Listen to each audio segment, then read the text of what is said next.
Dari sekian banyak tanda-tanda kemunculan Al-Mahdi, ada satu di antara tanda tersebut yang harus diperhatikan dan dipahami secara serius oleh seorang cendekiawan muslim agar tidak salah dalam memahami literatur tentang topik ini. Tanda itu adalah tegaknya khalifah di Baitul Maqdis. Ini poin pentingnya, Pak. Jadi Imam Mahdi itu tidak akan muncul sebelum khalifah itu di Baitul Maqdis ada. Dan itu yang diperdebatkan oleh para ulama. Sekarang kita lihat persoalan Baitul Maqdis ini, itu persoalan yang sangat diperbincangkan dalam literatur keilmiahan. Ada yang bilang begini, yang dimaksud dengan khalifah di Baitul Maqdis itu perdamaian Baitul Maqdis. Apa yang dimaksud dengan perdamaian Baitul Maqdis? Setelah terjadinya kehancuran Israel itu, maka tu awal mula perdamaian di Baitul Maqdis, kata mereka. Berarti bentar lagi datang.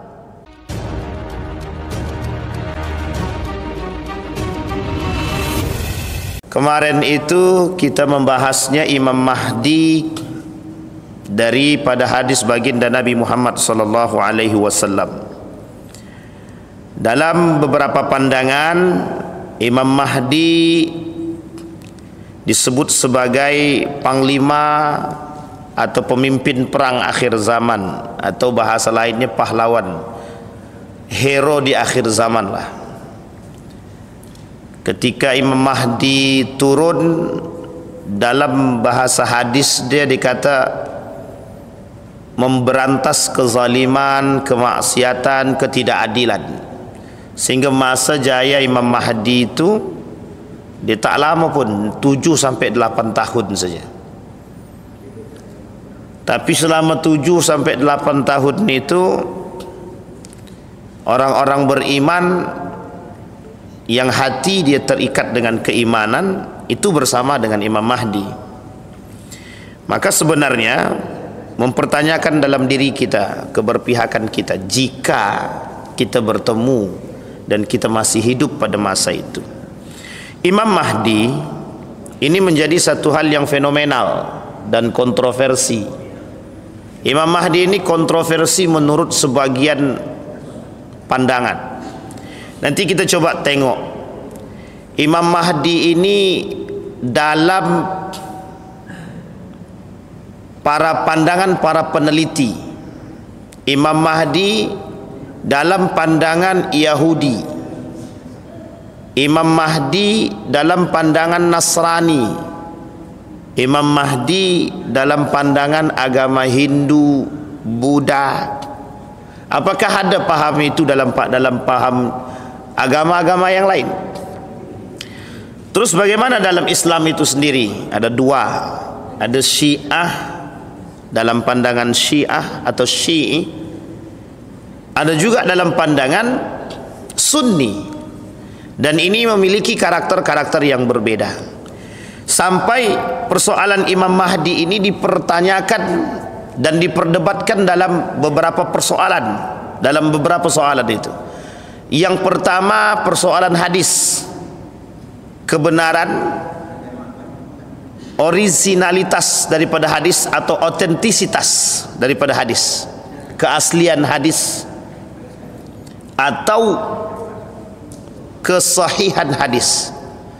Yang kedua tentang makna daripada hadis itu sendiri.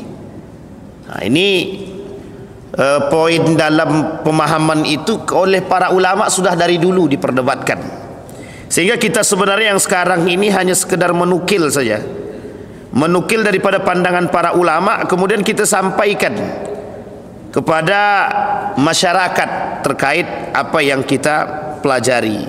Itu yang kemudian menjadi persoalan, sehingga perlu kita pahami merujuk kepada keadaan-keadaan kita hari ini. Sekarang kita coba dulu Imam Mahdi. Ini PowerPoint yang sudah saya buat. Imam Mahdi dalam pandangan Yahudi, Syiah dan Sunni. Tapi sebelum sampai daripada itu, ada salah seorang, kalau saya sebut dia Syiah, Abu Bakar As-Sadar. Abu Bakar As-Sadar seorang peneliti, pengamat, menuliskan, kata beliau, Imam Mahdi itu akan memusnahkan kezaliman dan penindasan di seluruh penjuru dunia dan merealisasikan keadilan dan kesejahteraan di dalam negara yang mulia, kata Abu Bakar As-Sadr. Abu Bakar As-Sadr kata As-Sadr, ini poin penting ini. Kata-kata orang Zoroaster. Tahu Bapak Ibu Zoroaster? Majusi pada masanya. Zoroastrian membenarkan penantian mereka terhadap Bahram Shah. Ini Zoroaster juga punya penantian. Ada panglima. Jadi setiap agama itu punya pahlawan yang ditunggu-tunggu. Namanya Bahram Shah. Hal yang serupa juga diyakini oleh orang-orang Kristiani Al-Ahbashi yang menantikan kembalinya raja mereka yang bernama Theodor, seperti Imam Mahdi pada akhir zaman. Begitu juga orang-orang Hindu meyakini kembalinya Wisnu, dan orang-orang Majusi pada saat ini meyakini hidupnya kembali Usar. Ini pandangan daripada Abu Bakar Sadr terkait Imam Mahdi. Seorang filosof, Bertrand Russell, sempat berkata, sesungguhnya dunia sedang menunggu tokoh reformasi, bukan Amin Rais, sudah selesai, yang akan menyatukan dunia di bawah bendera tunggal dan satu panji. Ini kata peneliti Bertrand Russell, melakukan penelitian dia bertahun-tahun tentang hadis-hadis Al-Mahdi. Soal kemunculan Imam Mahdi juga sempat diutarakan ilmuwan Barat namanya Albert Einstein. Wah, ini mesti dah tahu semua kan? Albert Einstein ini ada yang bilang Muslim diam-diam katanya. Ini ada yang bilang, tapi jangan langsung diklaim Muslim. Sebenarnya dia ateis, tapi dia banyak menulis tentang Islam. Tentang Islam dia tulis, tentang Muhammad dia tulis, tentang One God dia tulis. Itu dia banyak tulis. Bahkan dalam penelitian dia tentang sesuatu yang tak nampak itu dia sebut itu Tuhan itu, pengakuan dia. Bahkan dia juga ikut mengomentari tentang persoalan Imam Mahdi itu.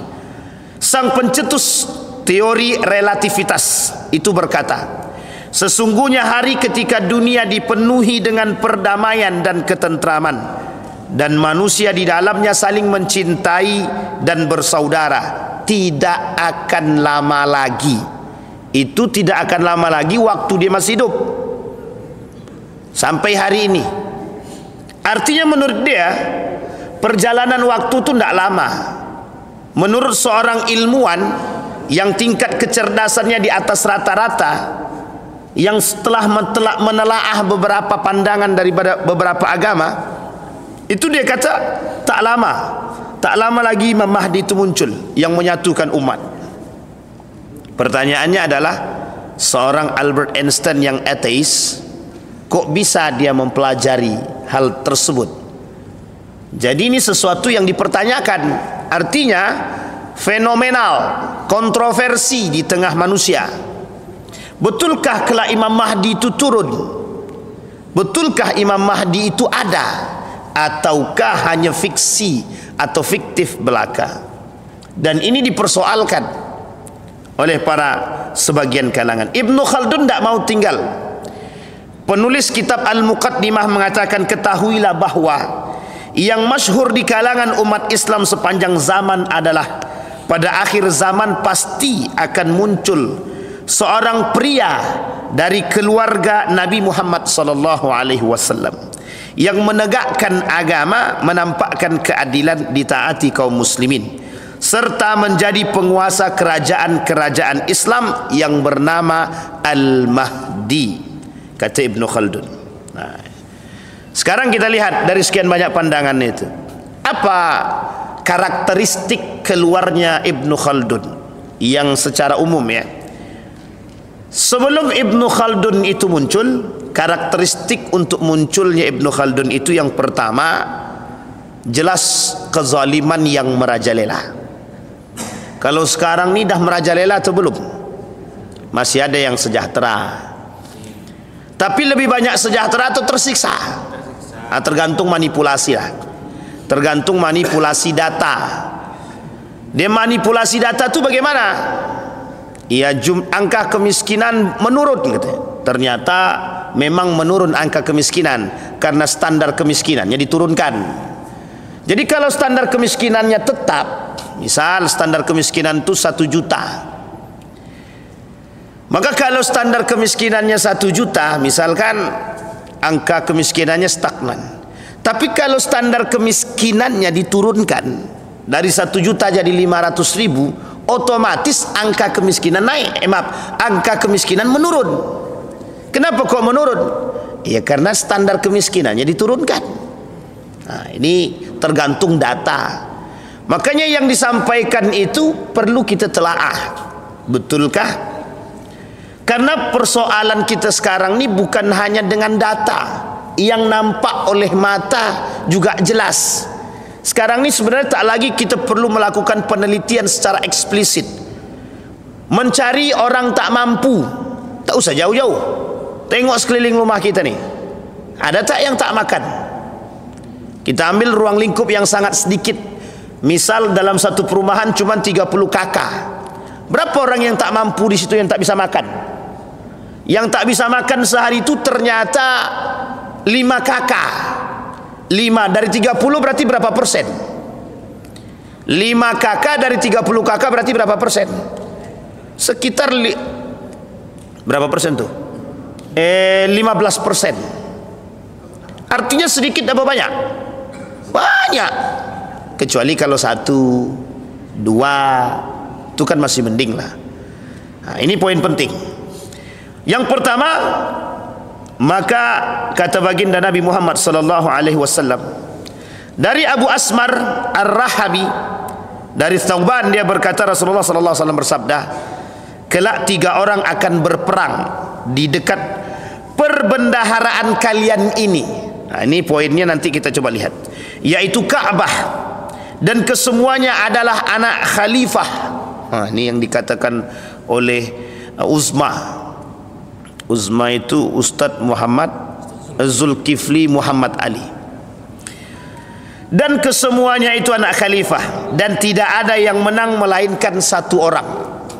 Ini bahasanya, kalau dibahasakan bahasa kita, kelak akan muncul Imam Mahdi tidak akan muncul sampai terjadinya pertikaian di antara 3 anak khalifah yang memperebutkan kekuasaan.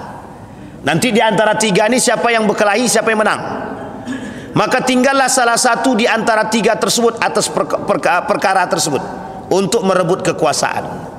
Sehingga ada yang bilang ini merujuk kepada Saudi Arabia, kata dia, karena pertikaian antara khalifah nampak, kata dia.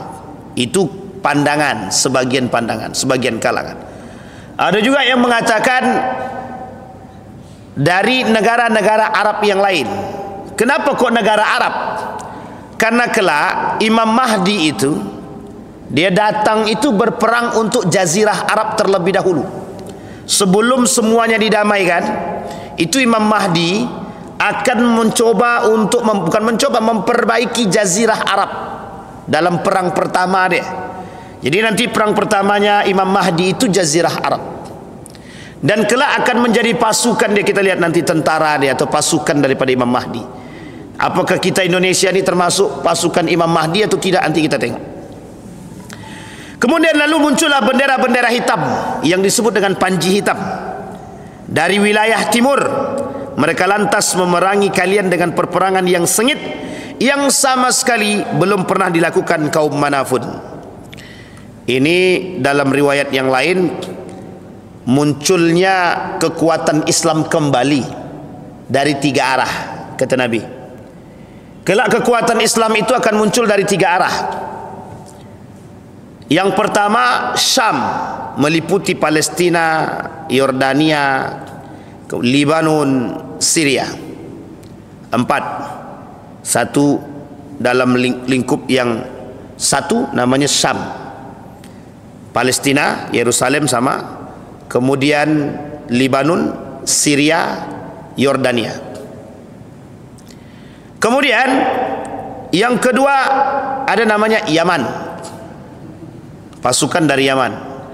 Yang ketiga pasukan dari Irak. Kalau dari Irak, kata para pengamat, para ulama dalam memahami hadis tersebut, Irak sangat tidak dianjurkan untuk diikuti. Jangan bergabung dengan Irak. Yang pertama bergabung dengan Syam. Kalau tak mampu bergabung dengan Syam, baru pilihlah Yaman, kata dia. Atau kalau Syam ini tak mampu, kita tak mampu, tak sanggup bergabung dengan Palestina, Syam, maka bergabunglah dengan Yaman. Kata Nabi, karena itu termasuk salah satu kota yang dicintai, bukan Irak, bukan Kufah. Karena waktu itu dalam doa Nabi, Kufah itu masuk dalam yang tidak didoakan dan termasuk yang disebut sebagai kecelakaan. Tapi dalam hadis yang lain ada uniknya. Pasukan panji-panji hitam itu, kata Nabi, akan muncul dari Khurasan. Khurasan itu mana? Iran. Khurasan itu Iran. Pertanyaannya, Yahudi muncul dari situ, panglima juga muncul dari situ. Dalam hadis itu ada beberapa hadis, 70.000 pengikut Dajjal dari Isfahan, Iran. Tapi muncul Imam Mahdi juga dari situ, Khurasan. Nah, jadi apakah kontroversi? Tidak, bukan kontroversi. Karena hancur dulu. Kalau sudah hancur, muncul panji-panji hitam tadi. Nah, panji-panji hitam ini tujuannya untuk menyelamatkan dunia. Baik, mereka berbaiat kepadanya walaupun sambil merangkak di atas salju, karena sesungguhnya dia adalah khalifah Allah, khalifahnya Allah yang bernama Al-Mahdi, dalam riwayat Ibnu Majah. Baik. Kemudian kemunculan Al-Mahdi sebagai pemimpin kaum muslimin, suatu keniscayaan, karena 10 tanda kiamat besar tidak akan terjadi sebelum kehadiran daripada Imam Al-Mahdi. Namun tahun kemunculannya tidak seorang pun yang tahu. Tapi yang jelas, ketika muncul Imam Mahdi, sebelum muncul Imam Mahdi, kezaliman merajalela, kemaksiatan, kezaliman, kemungkaran, perzinahan, riba, semualah. Tapi sekarang sudah nampak semi-semi kemunculan Imam Mahdi itu. Riba merajalela, zina merajalela, khamar merajalela, narkoba petak lagi, equity makin banyak, semua maling-maling makin muncul, perampok-perampok makin aktif, maksudnya kreatif.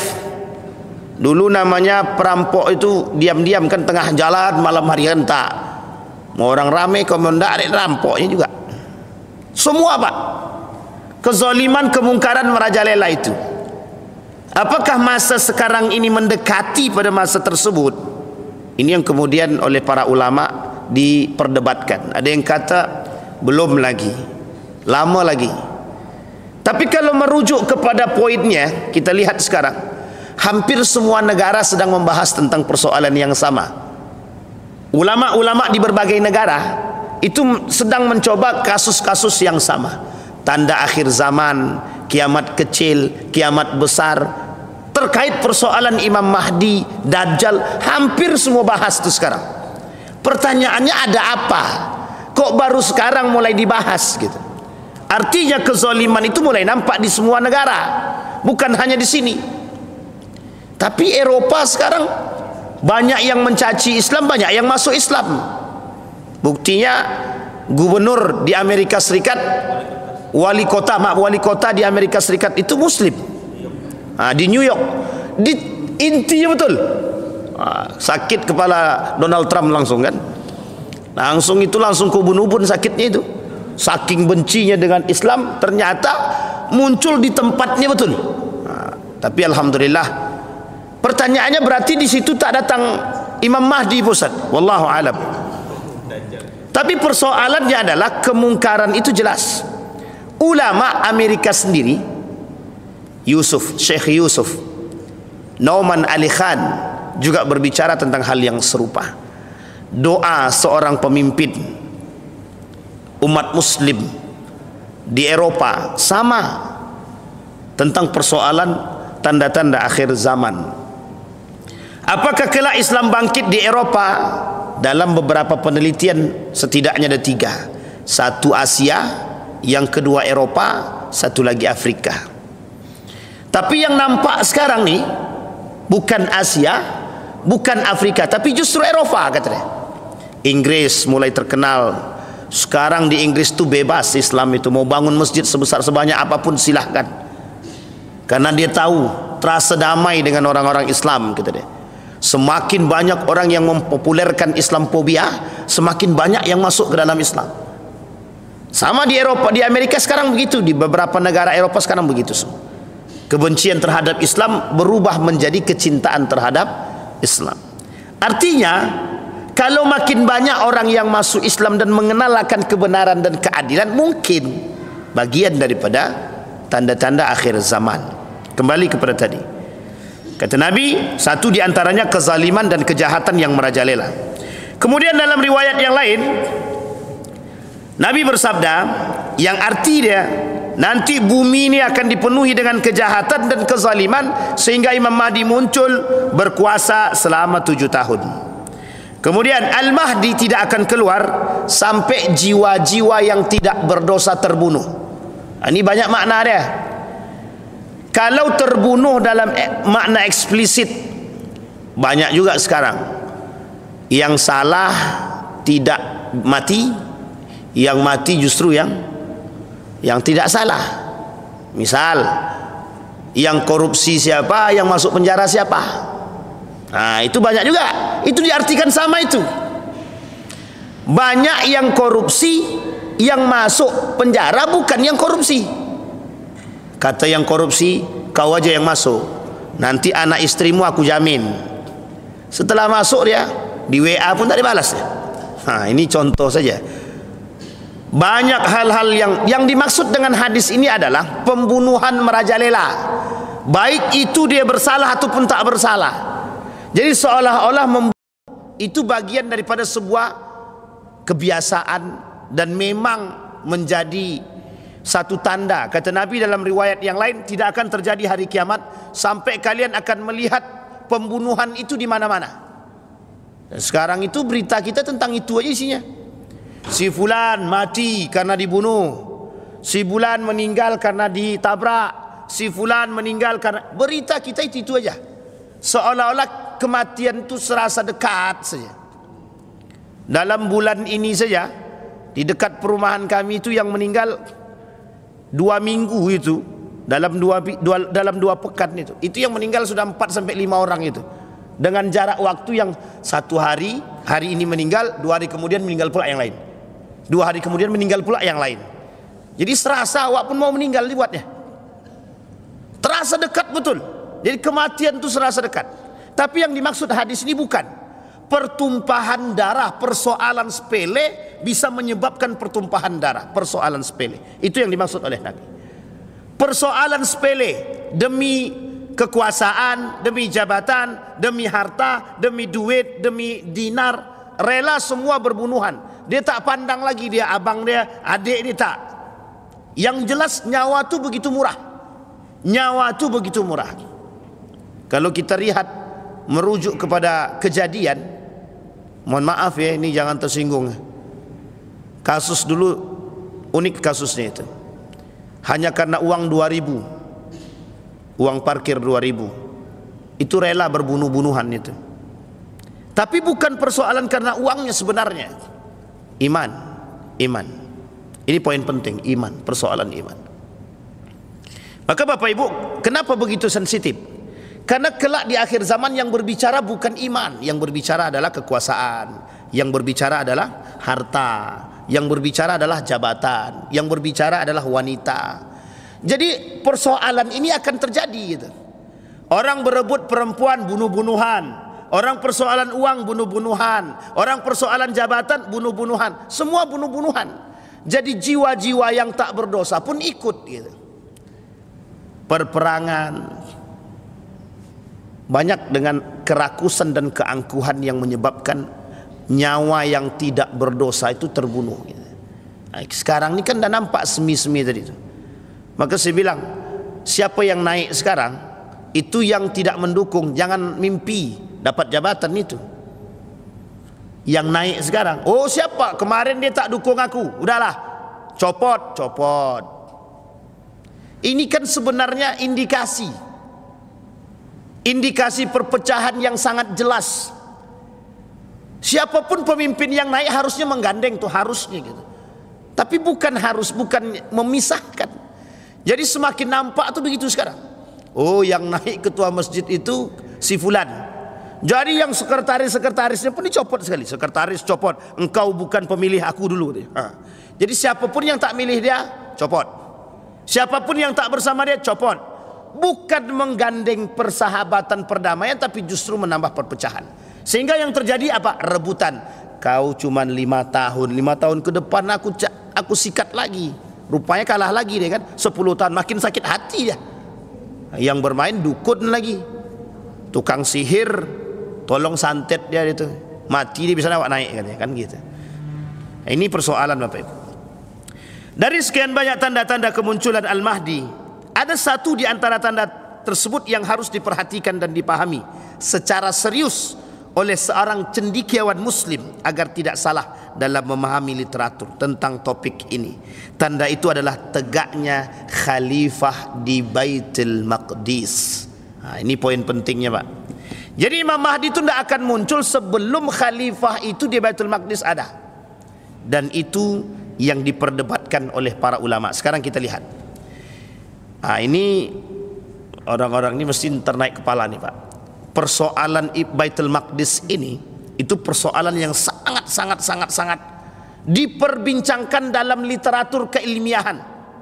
Ada yang bilang begini, yang dimaksud dengan khalifah di Baitul Maqdis itu perdamaian Baitul Maqdis. Apa yang dimaksud dengan perdamaian Baitul Maqdis? Setelah terjadinya kehancuran Israel itu, maka itu awal mula perdamaian di Baitul Maqdis, kata mereka. Berarti bentar lagi datang. Maka tak salah kalau ada yang memprediksi 2027 misalkan. Syekh Ahmad mengatakan prediksi Syekh Ahmad itu apa? Hamas itu memprediksikan begitu. 2027 itu Israel tidak ada. Berarti kalau Israel sudah tidak ada, bumi hangus, berarti pertanyaannya adalah awal mula kedamaian itu akan muncul dari situ. Bisa jadi yang dimaksud itu adalah Hamas, bisa jadi yang dimaksud itu ada yang lain, dan bisa jadi yang dimaksud itu panji-panji hitam yang membantu. Mungkin tidak itu adalah Iran Pak Ustaz? Itu pertanyaan muncul kembali kan, mungkinkah itu Iran? Ini kemarin itu sempat ada permintaan perang Iran Israel, dah selesai di sini. Kemudian ada yang minta perang Syiah Yahudi. Yahudi dan Syiah tak pernah berkelahi dalam sejarah. Yahudi dan Syiah tidak pernah berkelahi. Justru yang ada dalam sejarah, Yahudi dan Syiah bersatu.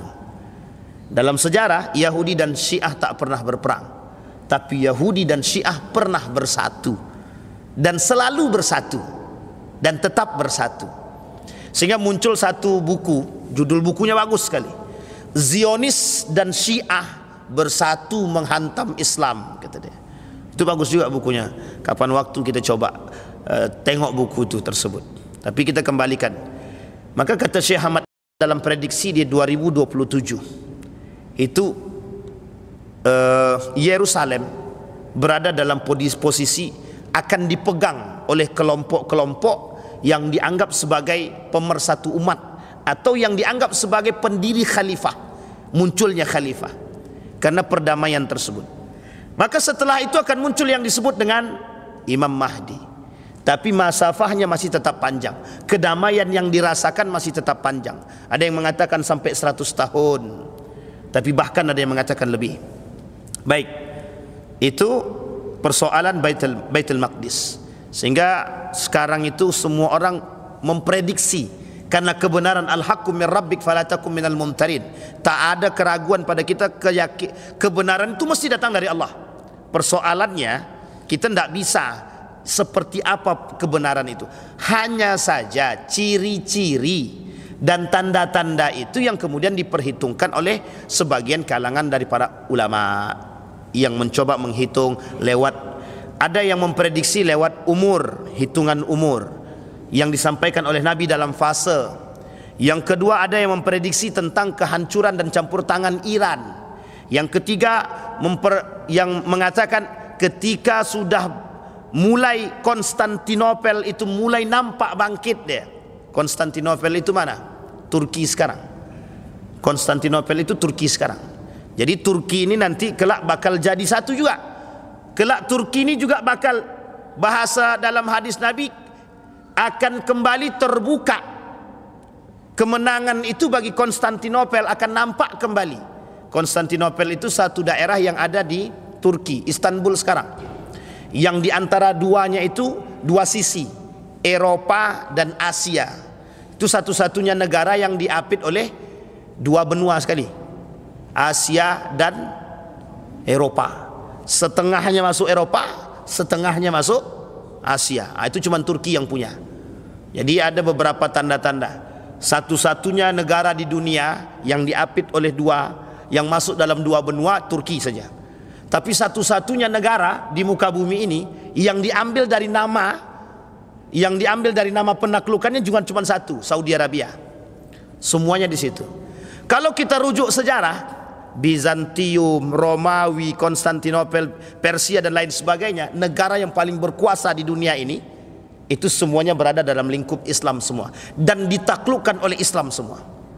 Artinya dalam sejarah, Islam pernah menaklukkan negara-negara yang paling adikuasa pada masanya dalam sejarah. Tapi uniknya, runtuhnya Islam justru di tangan umat muslim itu sendiri penyebab awalnya.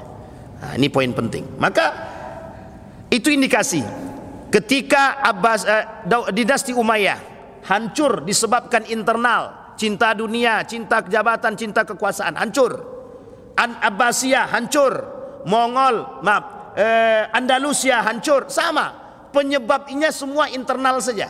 Awalnya dinasti Utsmaniyah atau Khalifah Utsmaniyah, Turki Utsmani, sama. Kecintaan. Artinya kezaliman di dalam terjadi, cinta kekuasaan, cinta jabatan, cinta harta, dan semua menjadi persoalan inti dalam hancur daripada kerajaan Islam. Ini tujuan Imam Mahdi muncul, untuk menegakkan keadilan, menghindari kezaliman, kemaksiatan, bersebunuhan hanya karena persoalan-persoalan sepele. Maka kata Nabi, wahai anak Hawalah, apabila engkau melihat kekhalifahan telah turun di bumi yang disucikan, maka sungguh telah dekat bencana gempa dan berbagai kesedihan serta perkara-perkara besar. Pada saat itulah hari kiamat lebih dekat kepada orang-orang daripada tanganku ini dari kepalaku, kata Nabi. Nabi begini mengatakan, kedekatan hari kiamat itu ketika sudah nampak khalifah sudah turun, kesedihan mulai tampak, gempa di mana-mana, maka kiamat itu seperti sangat lebih dekat daripada tanganku seperti ini, kata Nabi. Nabi mengatakan demikian. Ketika Nabi bercerita seperti ini dalam riwayat Abu Daud itu, para sahabat itu sudah mulai ketakutan itu. Para sahabat itu mulai ketakutan. Maka di sini para sahabat mengatakan, doakan kami agar kami tak bertemu dengan keadaan hal tersebut. Memang mereka tidak ketemu itu, Pak. Karena doanya Nabi. Bukan karena hanya doanya Nabi saja. Memang Nabi mendoakan tersebut. Nabi kata, kalian tak akan ketemu, kata Nabi. Yang ketemu itu orang-orang setelah kalian. Fase Nabi selesai, sahabat selesai, tabi'in selesai, tabi'in selesai. Tinggal orang-orang ulama-ulama yang soleh. Kelak ulama-ulama yang soleh pun hilang. Tinggal ulama-ulama jadi-jadian. Nah, ulama-ulama jadi-jadian ini yang akan datang menghadapi bencana kiamat tersebut. Rasulullah SAW bersabda. Dari Abu Sa'id Al-Khudri dia berkata, Rasulullah SAW bersabda, aku berikan kabar gembira kepada kalian dengan datangnya Al-Mahdi. Ia diutus kepada umatku ketika terjadi perselisihan, keguncangan di antara manusia. Kemudian terjadi goncangan gempa, perselisihan, kesedihan, kemudian dengan tegaknya khalifah di Baitul Maqdis, kota Madinah, jika Baitul Maqdis menjadi kota perdamaian, maka Madinah menuju fase kehancuran. Nah, ini saya tak mau berandai-andai, tak mau berspekulasi, tapi Bapak Ibu boleh lihat dalam 4 tahun 5 tahun ke depan. Kita saksikan bersama dalam 5 tahun ke depan Hijaz itu, Mekah dan Madinah itu seperti apa. Kita lihat nanti. Tepatnya 2030 kita saksikan sama-sama, kalau masih panjang umur. Jadi yang tua-tua kalau tak mau menyaksikan, doalah cepat-cepat, ya Allah matikan aku sebelum melihat. Tapi kejadian itu tak akan pernah tidak terjadi karena perkataan baginda Nabi Muhammad sallallahu alaihi wasallam. Kita saksikan Pak apa yang terjadi dalam perkembangan tersebut. Itu yang kemudian dipersoalkan oleh para pengamat hari ini. Para pengamat akhir zaman itu bukan berarti tidak ilmiah. Kenapa demikian? Karena banyak orang-orang yang pakar termasuk dari kalangan orientalis hanya ikut serta dalam mengkaji tentang hadis-hadis akhir zaman, termasuk persoalan yang berkaitan dengan tanda-tanda datangnya hari kiamat. Kalau tidak dibahas mereka, itu tidak akan muncul film kiamat itu. Apa nama filmnya itu? 2012. Setelah itu 2000 yang difilmkan oleh Amerika. 2020 kiamat terjadi, tak jadi juga. Tapi tanda-tanda itu mereka pelajari. Ateis bukan tak mempelajari, pelajari. Dan banyak kajian-kajian itu dalam kajian orang-orang orientalis, karena sifatnya ke depan. Disinilah Pak kebenaran Al-Quran yang mulai terungkap oleh mereka. Apa itu? Bahwa mengkaji tentang akhir zaman bukan hanya orang Islam saja, non Muslim pun juga ikut mengkaji tentang hari kiamat itu. Bahkan bukan kiamatnya yang dikaji, tanda-tandanya. Apa kiamat tersebut oleh mereka? Habis, selesai. Maka selesai tersebut seperti apa bentuknya? Dikaji Pak, dalam agama Kristiani ada, di Buddha ada, di Hindu ada tentang hari kiamat itu ada. Jadi jangan salah, semua agama, termasuk yang ateis tak percaya Tuhan pun dia pelajari itu. Nah, ini poin penting. Baik, maka kata Nabi, khalifah di Baitul Maqdis nanti naik, terjadi khalifah perdamaian, maka Madinah menuju fase kehancuran. Pertanyaannya adalah bagaimana model kehancurannya? Apakah diserang? Apakah dihancurkan? Ini perbedaan pendapat di kalangan para ulama. Yang paling nampak dan kelihatan adalah perubahan dari Islami menjadi sekuler, dari Islami menjadi liberal, dari yang tadi menjaga nilai agama tidak lagi menjaga nilai-nilai agama. Nah, ini persoalan Pak, persoalan. Kalau kita lihat sedikit demi sedikit mulai tampak. Meskipun tidak terlalu kelihatan, tapi sudah mulai nampak sedikit demi sedikit.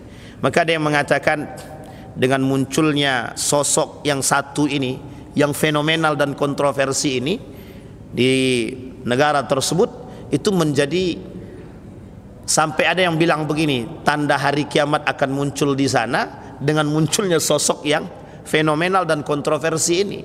Nah, ini yang kemudian menjadi persoalan. Baik, kemudian dari Malik bin Yukhaimar, dari Mu'az bin Jabal, ia berkata Rasulullah sallallahu alaihi wasallam bersabda, ramainya Baitul Maqdis adalah tanda kehancuran kota Madinah. Hancurnya kota Madinah adalah tanda terjadinya perperangan yang besar. Terjadinya perperangan yang besar adalah tanda pembukaan kota Konstantinopel. Dan pembukaan Konstantinopel adalah tanda keluarnya Dajjal. Dan kalau sudah keluar Dajjal, berarti tinggal tunggu datang dua sekaligus, Imam Mahdi wa nuzul Isa alaihissalam. Sampai di sini bisa dipahami Bapak Ibu? Sudah masa mulai terasa dekat dengan kiamat? Masih tak mau beribadah juga? Kalau sudah sudah sangat terasa dekat dengan hari kiamat. Jadi Bapak Ibu, kalau mengkaji hadis-hadis tentang akhir zaman ini memang serasanya memang terasa mau dekat kiamat aja. Makanya saya anjurkan yang belum nikah, nikahlah cepat. Yang punya keinginan untuk nikah 2, cepat aja. Karena ini bahaya juga kalau sempat kiamat sebelum nikah, kan nanti nyeselnya di akhir gitu. Sebelum nikah tapi udah ini juga kan, udah kiamat duluan. Baik, sabda Rasulullah sallallahu alaihi wasallam. Apa kata Nabi? Fathul Konstantinopel, terbukanya nanti Konstantinopel ma'a qiyamis sa'ah. Terbukanya atau menangnya Konstantinopel, bangkitnya Konstantinopel, itu menjadi tanda datangnya akhir zaman dan turunnya Dajjal. Setelah turunnya Dajjal, di sini persoalkan, kata Imam Tirmizi, di sini persoalannya tentang hari kiamat. Tapi oleh sebagian kalangan pengamat hadis itu berkata, hadis tersebut gharib. Gharib itu aneh. Hadis ini aneh di kalangan para ulama hadis. Yang kedua, mudallas. Ini hadis ini tidak jelas, ada unsur penipuan, ketidakjujuran dalam hadis tersebut. Dan ada yang bilang hadis ini dhaif, hadis ini lemah. Dan juga banyak yang mengatakan bahwa hadis ini, ada beberapa yang mengatakan hadis ini palsu. Terlepas antara ini hadis ini sahih, dhaif, palsu atau mudallas dan lain sebagainya, kita akan lihat pembuktiannya adalah dalam literatur selanjutnya, bagaimana perkataan itu dibuktikan dengan keadaan dan kejadian. Ketika Madinah menjadi tempat atau sarangnya sekuler, ketika Madinah menjadi sarangnya liberal, itu mungkin poin pembuka bagi kekacauan di tempat tersebut dan kehancuran. Sekarang kita sudah lihat itu, Pak. Ringkasan kemunculan tadi sudah saya sampaikan, tak perlu lagi diringkas karena panjang betul. Nah, sekarang kita masuk inti poin. Sudah mau habis baru inti poin. Sekarang Bapak Ibu, tadi judulnya kan Imam Mahdi ala Yahudi. Yahudi dia tidak punya paham Imam Mahdi, tapi mereka punya paham revolusioner pada masanya, pada akhir. Ada 2, Messias of David, Messias of Yusuf. Nah, tahu Bapak Ibu Messias of David, Messias of Yusuf ini? Nanti anak keturunan Daud dan anak keturunan Nabi Yusuf yang akan muncul di muka bumi ini oleh mereka, kaum Yahudi. Yang paling nampak di antara 2 ini adalah Daud. Ini alasan kenapa mereka tetap menjaga Baitul Maqdis. Daud punya anak. Siapa nama anaknya? Sulaiman. Sulaiman oleh mereka dipandang pada masa Sulaiman itu oleh kaum Yahudi pernah membangun satu tempat seperti kuil yang hari ini terbenam di bawah Masjidil Aqsa. Inilah yang kemudian ingin mereka gali. Dan ketika ini sudah digali, sudah dapat, mereka akan menunggu di situ untuk kedatangan yang disebut dengan Messias of David. Mereka akan tunggu itu. Mereka akan tunggu. Mereka sebut sebagai revolusioner mereka, Imam Mahdinya mereka, yang kelak akan muncul dari keturunan Daud itu, keturunan Nabi Sulaiman, yang disebut sebagai penunggu King Solomon. Nah, ini Pak poinnya kaum Yahudi kenapa bersikeras untuk mempertahankan Masjidil Aqsa, Baitul Maqdis. Karena bagi mereka itu. Dan tidak ada paham yang lain dari kalangan Yahudi tentang Imam Mahdi. Karena bagi mereka mempertahankan King Solomon untuk kedatangan Messias of David itu adalah satu hal yang wajib bagi mereka, sama halnya meyakini kedatangan Imam Mahdi bagi umat muslim. Baik, tokoh persiapannya sudah tadi ya. Sekarang kita lihat Imam Mahdi menurut Syiah. Imam Mahdi menurut Syiah ini yang sama dengan kita hari ini, Pak. Yang sama dengan kita, yang berbahaya dengan kita ini, Syiah ini. Syiah punya pemahaman Imam Mahdi sama, karena mereka mencintai Ahlul Bait dan kita dianggap tak mencintai Ahlul Bait. Kenapa kita katakan mereka mencintai Ahlul Bait? Karena bagi mereka kedatangan Imam Mahdi itu adalah bagian daripada penantian yang panjang, kelak menjadi imam yang terakhir bagi mereka, yang ke-12. Jadi imamnya itu mulai dari Ali bin Abi Thalib sampai yang terakhir, keturunan baginda Nabi Muhammad sallallahu alaihi wasallam. Mereka sebut Muhammad ibn Al-Hasan Al-Askari. Ternyata Imam Mahdi dalam pandangan Syiah itu nama aslinya adalah Muhammad ibn Hasan Al-Askari. dari keturunan ini tadi yang akan menjadi imam yang ke-12. Keluarga baginda Nabi, dalam silsilah baginda Nabi, nama sama dengan Nabi, kabilah sama dengan Nabi, hanya saja beda perawakan saja kata Syiah. Beda perawakan tu beda wajah, beda penampilan. Mulai dari Ali bin Abi Thalib sampai terakhir Ali bin Abi Thalib, kemudian Al Hasan wal Husain, kemudian Ali Zainal Abidin, Ja'far, sampai bawah yang ke-12 Muhammad ibn Al Hasan Al Askari. Pertanyaannya adalah, bagaimana pandangan mereka tentang Muhammad ibn Hasan Al Askari ini? Mereka kata sebagai Imam Mahdi dan sebagai penyelamat. Kemudian kelahiran dan okultasi. Imam Mahdi diyakini lahir pada tahun 255 Hijriah, lebih tepatnya 869 Masehi, dan melanjutkan garis kepemimpinan imamah setelahnya yang 12. Sekarang berarti yang ke-11. Berarti mereka menunggu yang ke-12.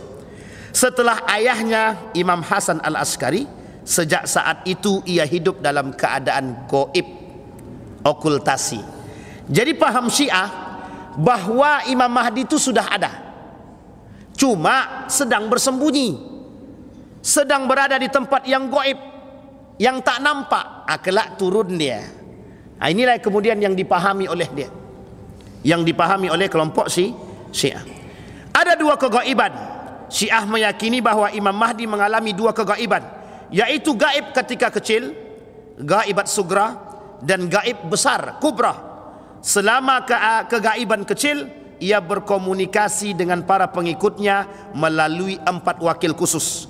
Sedangkan dalam keadaan kegaiban yang besar, komunikasi terputus dan umat Syiah merujuk kepada ulama dan hadis untuk bimbingan agama. Jadi dia menunggu Imam Mahdi yang dianggap berada dalam kegaiban. Tujuan munculnya kembali Imam Mahdi di akhir zaman bertujuan untuk menegakkan keadilan dan menghapus kezaliman dan membawa kedamaian serta memakmurkan bagi seluruh umat manusia. Sama Pak pahamnya dengan kita. Baik, sekarang pandangan para peneliti. Para peneliti memiliki berbagai pandangan mengenai Imam Mahdi, terutama dalam konteks hadis dan implikasi dia bagi keyakinan umat Islam. Yang pertama fokus pada otentisitas hadis, yang kedua fokus pada makna hadis. Di sini maksud otentisitas itu seperti takhrij hadis yang tadi kita bacakan. Ada yang bilang hadis tentang Imam Mahdi ini dhaif, lemah. Ada yang bilang sebagian hadis dia hasan. Dikumpulkan hadis yang banyak, lebih kurang 40 hadis itu, dikaji oleh para ulama, para orientalis, para ilmuwan hadis. Kemudian dapatlah kesimpulan. Ada yang mengatakan hadis ini kuat, ada yang mengatakan hadis ini lemah. Dan kesimpulannya adalah penantian Imam Mahdi menurut para peneliti hadis hari ini, termasuk ilmuwan tentang Imam Mahdi, kedatangan itu pasti. Kedatangan Imam Mahdi itu pasti dari berbagai macam pandangan, termasuk dari agama-agama yang lain. Baik, ini kalau diteruskan sampai 40 PowerPoint. Kalau kita teruskan tak ada masalah. Poin penting para peneliti tentang Imam Mahdi sudah jelas tadi, otentisitasnya, makna dia. Baik, sekarang kita masuk. Perbedaan pandangan Sunni dan Syiah terletak pada dua hal saja. Yang satu, oleh kita orang-orang Sunni memahami Imam Mahdi itu, dia akan turun, lahir dan turut dari garis keturunan baginda Nabi, dan tidak ada masa okultasi. Dia tak ada kegaiban. Ini yang harus dipahami. Yang pertama itu. Yang kedua, tidak dipahami dalam dua kegaiban. Kita tak memahami Imam Mahdi itu dalam dua kegaiban. Dia berada di gaib pada masa kecil dan dia berada di gaib dalam masa besar. Tak ada. Imam Mahdi dalam paham Sunni, oleh para ulama-ulama Sunni dikatakan merujuk kepada hadis tersebut, akan turun. Dalam arti lain, lahir dari keturunan baginda Nabi Muhammad SAW, membawa keadilan. Itu yang dipahami oleh Ahlus Sunnah wal Jamaah. Maka penelitian tentang Imam Mahdi juga mencakup perbandingan keyakinan serta tafsir antara Sunni dan Syiah. Baik Bapak Ibu sekalian yang berbahagia. Nah, sekarang pertanyaannya, benarkah Imam Mahdi diutus umur 40 tahun? Ada 4 pandangan. Ada yang kata 30 sampai 40. Ada yang kata sampai 51 sampai 52. Ada yang kata 60. Tapi keempat pendapat di atas dilihat dari karya An-Nu'aim pada kitab Al-Fitan. Sebab-sebab itu ada di halaman 226 sampai 227. Umur itu ditetapkan pada umur 60 tahun. Tapi sebagian ulama yang lain mengatakan umur 40 tahun. Mana yang paling banyak dipakai oleh para ulama? Sebagian besar merujuk kepada 40. Tapi sebagian lain merujuk kepada 60. Jadi ada 2 pandangan, wallahu alam. Mana yang paling kuat? Kita lihat nanti. Apakah pada 60, apakah pada umur 40 tahun. Baik Bapak Ibu sekalian yang berbahagia. Nah, ini sekarang ini banyak komentar saja Bapak Ibu. Tidak usah kita baca komentar-komentar hadis ini. Sekarang kita lihat terakhir poinnya. Tentara Imam Al-Mahdi atau tentara Al-Mahdi. Di sini Bapak Ibu, kata baginda Nabi ada 3. Salah di antara 3 ini. Yang pertama Palestina, Syam tadi. Yang kedua Yaman. Yang ketiga adalah Irak. Yang dianjurkan oleh Nabi untuk diikuti 2. Satu Palestina atau Syam. Yang kedua adalah Yaman. Yang ketiga tidak dianjurkan. Kenapa Nabi anjurkan? Kata Nabi di poin yang kedua itu, Al-Yaman itu, untuk Yaman, kata baginda Nabi Muhammad sallallahu alaihi wasallam, itu kota yang didoakan, kota yang diamini, kota yang diminta, kota yang kemudian diberikan keberkahan. Termasuk salah satunya Baitul Maqdis, Syam. Yang kedua Yaman. Tapi Irak tidak. Karena kelak akan muncul dari golongan itu tersebut, yang dulunya para pengkhianat lahir dari situ. Pengkhianatan Syiah itu lahir pada masa Kufah pertama sekali. Pendukung Ali berkhianat kepada Ali, orang Kufah. Pendukung Al-Hasan, orang Kufah, berkhianat kepada Al-Hasan.